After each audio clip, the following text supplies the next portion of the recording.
এক যুবক আল্লাহ রসুলের কাছে অভিযোগ নিয়ে আসছিল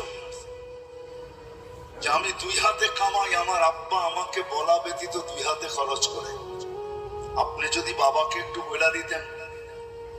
আল্লাহ রসুল সাল্লাল্লাহু আলাইহি ওয়াসাল্লাম লোক পাঠাইছেন যে যাও এর বাবাকে ডেকে নিয়ে আসো। তো যে ডাকতে আসছে তো বলছে আল্লাহ রসুল তোমাকে ডাকে। বলছে এই অবেলা? বলছে তা তো বলতে পারবো না। বলছে আল্লাহ রসুলের কাছে কে আছে? বলছে কাউকে তো দেখি নাই, কিন্তু তোমার ছেলে বসা ছিল। বাপ যখন বাড়ির থেকে বাহির হইতেছেন তো বাপ বুঝা ফেলছেন কেন ডাকে অবেলা। ছেলে যখন বসা তো মনে মনে কবিতা আবৃত্তি করতেছিলেন, মনে মনে। না জিহ্বা হেলতে ছিল না ঠোঁট নড়তে ছিল।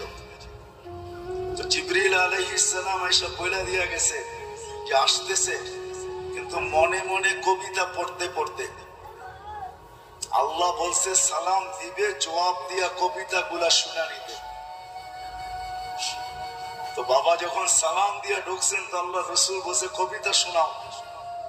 তো সাহাবী রসুল বলতেছিল মান আখবারাক, আপনাকে কে খবর দিল? আমি তো জিহ্বা হেলাই নাই, ঠোঁটও নাড়াই নাই, মনে মনে পড়তেছিলাম। আল্লাহ রসুল বলতেছিল নাব্বাআনি আল আলিমুল খাবীর, আল্লাহ আমাকে জানায় দিছেন, আল্লাহ আমাকে জানায় দিছেন। তো যখন কবিতা পড়তেছিল আল্লাহ রসুল তো আব্বাকে দেখেন নাই, পেটে আসতে দেরি, আব্বা দুনিয়ার থেকে যাইতে দেরি করেন নাই। বিরাট বড় একটা শূন্যতা ভিতরে ছিল।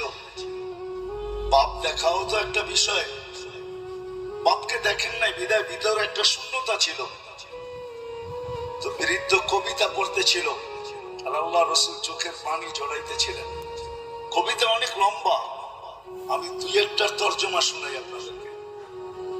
বৃদ্ধ বলতেছিল মনে বড় আশা ছিল, একা আছি, 2 জন কবে হব?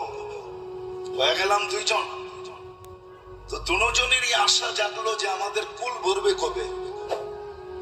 আল্লাহ কোলও বড়া দিল যেদিন তুমি আসলে। তো 2 জনই ভাবলাম যে আমাদের আর বাঁচার দরকার নাই, এখন বাঁচবো তো সন্তানের জন্যই বাঁচবো। সত্য এটাই, কিন্তু মা বাবা সন্তানের জন্যই বেঁচে থাকে, সন্তানের জন্য বেঁচে থাকে। বলে আমরা তোমার জন্যই বাঁচতেছিলাম, আমরা বুড়া হইতেছিলাম, তুমি জওয়ান হইতে